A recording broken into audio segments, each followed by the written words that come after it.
Je dirais que l'astrologie est une affaire trop sérieuse pour être laissée aux astronomes et aux astrologues.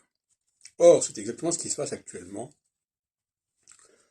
L'astrologie est submergée par les découvertes des astronomes, notamment depuis 1781 jusqu'en 1930, c'est-à-dire 150 ans, entre la découverte de Uranus et de Pluton. Donc ça la sature, ça la submerge, et donc ça la perturbe considérablement. Ça perturbe son rapport au passé, parce que l'astrologie est obligée de renoncer à l'idée qu'elle s'est construite avec l'humanité, et qu'elle a géré l'humanité, puisqu'elle aurait ignoré les planètes au-delà de Saturne. Elle ne les a pas ignorées, elle n'en avait pas besoin. Et de toute façon, elle s'est construite sans elle. Et puis l'astrologie peut très bien se passer des astrologues.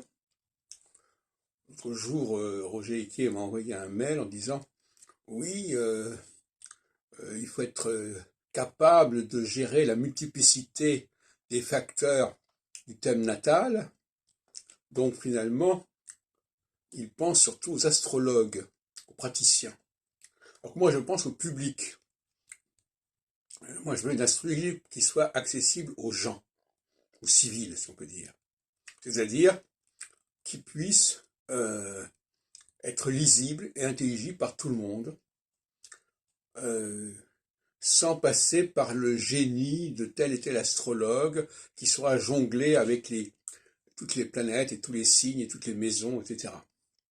C'est pour ça que je dis que l'astrologie peut très bien se passer des astrologues, praticiens, experts dans l'interprétation du thème astral dans tous ces côtés labyrinthiques, tout comme elle peut se passer des astronomes.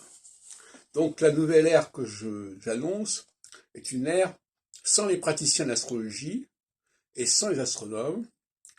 Les seuls astrologues qui nous intéressent, ce sont ceux qui font la recherche sur les notions fondamentales de l'anthropologie, notamment. À ce sujet, je voudrais dire que je voudrais parler du rapport entre l'oral et l'écrit. L'écrit est beaucoup plus lourd que l'oral parce qu'il n'y a pas de présence. On ne sait pas qui parle, on ne sait pas à qui on parle, alors que dans l'oralité, il y a un visuel. L'écrit n'a pas de véritable visuel, même s'il faut avoir des yeux pour lire, mais ce n'est pas le visuel de l'oralité. Là aussi, il y a des confusions. Et donc, beaucoup d'astrologues n'ont pas de visuel de la réalité. Ils ne voient la réalité qu'à travers les données astrologiques, au sens plein du terme, c'est-à-dire que les signes zodiacaux, le nom des planètes, la mythologie, etc.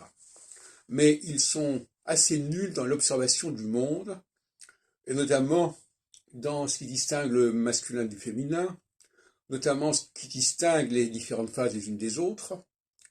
Ils sont complètement dans l'inflation des facteurs de l'astrologie et les astronomes dans l'inflation du cosmos, etc.